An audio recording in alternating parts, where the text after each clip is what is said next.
kaip jūs realizuojat savo kūrybą? Kur koncertuojat, kur pasirodot, kitus projektus, kaip kuriat, kaip prisistatot link, kas jūsų publika? Publika kas? Tikrai nežinau. Publika tai įvairi, šiaip daugiausia tai arba mūsų amžiaus, arba dar jaunesni dažnai būna. Smagu tai, kad neerzinam ir jeigu, taip žiūrint, kokį nors daug konservatiškesnių žmonių ir gal vyresnio amžiaus žmonių. Aš manau, kad neerzinam mes savo muziką.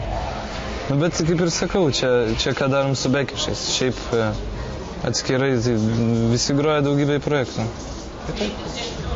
Gal ne visi, nežinau, Vajevaras ir Kliočia groja Saulės. Ir kažkaip disko projektai ir gal galia orkestre. Čia jau gal Jevaras geriau žinai. Jau man ten tenka grot, kadangi jau mano kaip ir specialybės sėtina su muzika, tai tenka ir orkestruose pagrot, ir solo klasikinę programą, ir dar keletą kolektyvių Saulės Kliošas dabar groju šiek tiek. Aš nežinau, aš mielai neatsisakyčiau ir platesnės kokios nors, kaip grojimai bendradarbiaujant su studentais, kokie nors pristatymai darbų arba taip toliau. Bet čia dažniau jau mes su Vytu kartu tai darom ir dar su Karoliu, kaip perkusijos trio.